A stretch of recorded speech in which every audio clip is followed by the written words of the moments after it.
From architecture to painting and sculpture, literature to live music and theater. Radio 111 presents Bonnie G and Brian Mendoza with The Desert Scene, your connection to culture and entertainment in the desert cities. Here's Bonnie and Brian. And welcome to The Desert Scene. I'm Bonnie G here with John McMullen filling in for Brian. And I'm so happy to have my Broadway buddy, Jeff Barnett with us today to talk about both Razzle Dazzle we have coming up, our October show. And then he's also got Movie Magic. Hey, Jeff, how are ya? Hello, Bonnie. Well, hello, John. Did you sound like you just? Did you sound like you just got up not too long ago? You having coffee? Did you sleep in today? I had a cup and a half, which is beyond my limit, so I may be a little speedy today. Okay. That's all right. So we've got our October Razzle Dazzle show coming up. We had a rehearsal yesterday, which was fabulous. So I'll let you tell people about this month's show and who we have. Yeah, we actually. First of all, it was a great kickoff last month to kick off our season here with Razzle Dazzle, and this one's fun. Not like the others aren't fun. They've all had their different flavors and that sort of thing. This one in particular, I think we both know that it's we're kind of amping it up. There's a lot of character stuff and juicy Broadway, some really great classic stuff, and it feels very animated to me and kind of fun and brassy, and we have our tender moments, of course, but I think people are really going to get a kick out of this one. Yeah. So we have Heather Joy and Tom McMorris are our guest singers, and of course Chip Prince is back on the piano. We love him. So Heather is she's a. I don't even know how to describe her. I mean, big and brassy and bold and funny, and you found her first. You're the one who kind of found her. It's kind of funny, even with both of them. Heather, I was actually at a function, and she was performing in it, and I remember thinking, oh, who's she? And and then we ended up talking that evening, and I just thought, well, we totally hit it off, and I thought, I want to work with her someday because she's. I just love the way that she approaches everything. Really, as an actress, she's fabulous. It's my same approach too. It's like when I hit a song, I'm thinking character first and that sort of thing, and she really digs in deep in it and delivers the goods. Yes. And Tom was new to me. He was actually recommended to me by my partner Charles Herrera, and he said, "Oh, you got to hear this guy sing."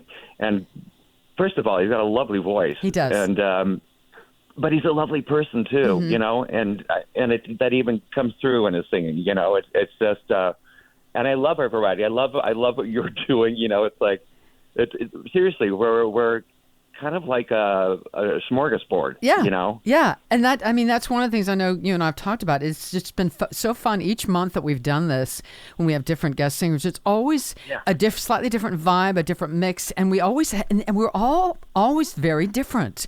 We have very different just on stage personas, vocal types, styles, which is really interesting, and I think it's fun for the audience to have that kind of variety. Yeah, and I love the way our show's grown into this thing where it's not just having guests. It's like Carol Burnett and Friends. You know what I mean? It's like we invite her, and we become, we work in a troupe. Yes, exactly. As we sing. And I have to go back to Tom for just a second. I actually have worked with Tom several times at the old Frankie's at Old World Italian Bakery in his back room. I did several shows with Tom as far as a little troupe at Frankie's. So I'd seen a one-man show that he did, and he's terrific. So when Charles mentioned him, I said, yes. And Chip Prince, I mean, he's just phenomenal.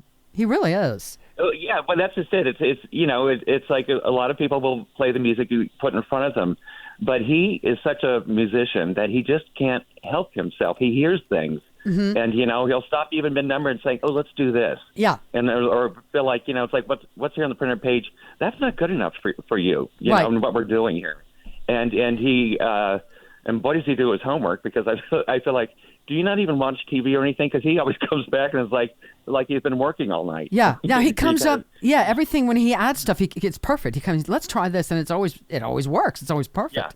Yeah. All right. So let's tell people. Thursday, October 27th is the October Razzle Dazzle, 5 to 7:30 p.m. And you're upstairs. Upstairs in the VIP lounge, second floor at the Palm Springs Cultural Center. There's no cover, but it is a 2-item minimum, either drinks or drinking food. And if you really want to go on Eventbrite and make a reservation, you can prepay for your 2 items. You don't have to, but at least get your reservation so you get the number in there, because it's just not a big room, so it might fill up pretty quick. So you want to make sure you do that. Exactly. I want you also to talk a little bit about your next Movie Magic show coming up in November. Well, that's coming up right on the heels of our Broadway show. And Movie Magic we did last summer upstairs, and we sold out and had a really great showing and a lot of fun. This is kind of in the style of what we're doing with Razzle Dazzle, but it's all movie music. I mean, we're kind of, everything has to be from the movies, but it's not just. And here's the song from Titanic. You know, we don't just do that. Exactly. In typical fashion, we're moshing things up. We have a whole segment of Bond music, but it's not just even doing the Bond music. We're playing around with it, and so it's going to be. It's November 11th, and this time we're going to be downstairs in Theater 3. Yeah. Which is very exciting. So that one actually is, I believe, it's going to be a $15 cover, the no minimum. So and buy the show, a ticket, and then you get. And I think there's a cocktail hour from 6 to 7 out in the lobby, right? And the show starts at 7. Is that right? Yeah, that's right. So people come on down, and basically, there's Mildred's that's open, so there's food and full bar, so you can come have a drink or two, and please, and then come and join us in the theater. Yeah, and and both Movie Magic and the Broadway thing. What's nice, it's a show. We kind of weave things together, and there are group numbers, and there's little segues, and little chats, sometimes little stories about Broadway and that kind of thing. I want to ask you something. I mean, just about you in general. I've been thinking about this a lot. I know you did a lot of stuff, Broadway, national tours, all that kind of stuff. But then you've had some chunks of time in your life where you kind of didn't do stuff for a while, pulled back, and we all have that. Whether it's you're busy or health issues or loss, family loss, or whatever it is, and I happen to think that is a good thing, because I'm a strong believer, and you got to go live life to bring something back onto the stage with you. How do you feel about that? That's just it. I thought about that, even a long time ago, in a different millennium, I was a rock singer in San Francisco. And I thought about that because, I was writing music and that sort of thing. And I thought, why do so many bands write about being on the road? Because, frankly, that's all they know. It gets to a point where you become successful, and that's all you know. That's all you bring to the table. Yeah. And you're right. It's important to get out and breathe life, and because that's the stuff that feeds you and feeds your work. Yes. And if all you know is the inside of a theater or just being on applause a stage, or a mic, that's right. That's fine. That may be your life, but that's not a full life. You're missing out. And if you live that full life and you get out and really enjoy the other things, that only helps your work. Absolutely. Absolutely. And it also, frankly, can help prevent you from becoming an egomaniac, an obnoxious egomaniac. Well, I don't have that problem, do I? No. Of course, he's a Leo, so there's just a touch of that, but we try to keep him in check. A couple of quick things. What is your process when you go on stage, when you're going to do a big song or a big show? Do you have a process that you go through emotionally, mentally, whatever, before you're going to perform? Yeah, I try to basically kind of just focus, breathe and focus, and sort of like let my instrument rest. And there's a natural, nervous energy that's going to kick in anyways. And it's like, God forbid that ever goes away, because I think, frankly, if I don't have those nerves, then something's off, because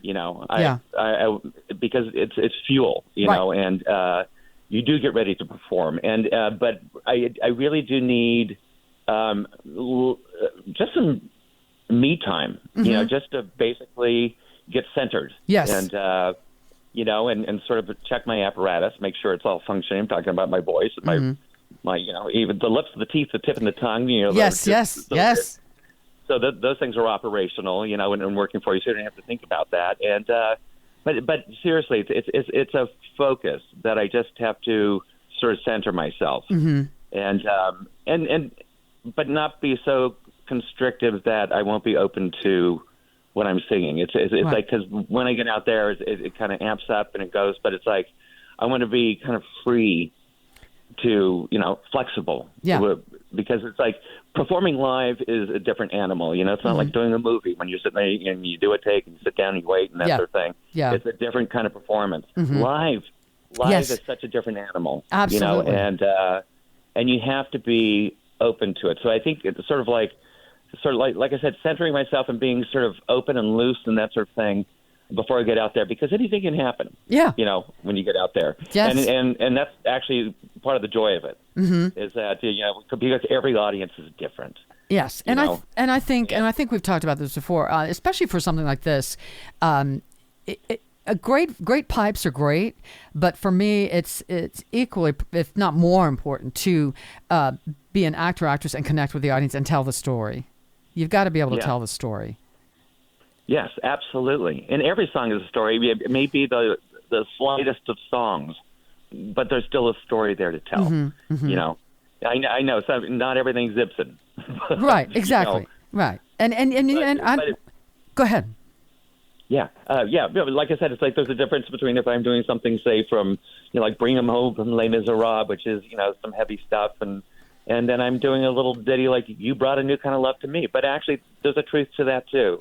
And like I said, though, I think one of the neatest things, and I'm loving it with our shows, is our audience has just been so responsive. Love it, yeah. And that makes it easy. When you have that kind of rapport with an audience, and you see them responding, and you're getting, they're laughing with you and sometimes crying with you. Yeah.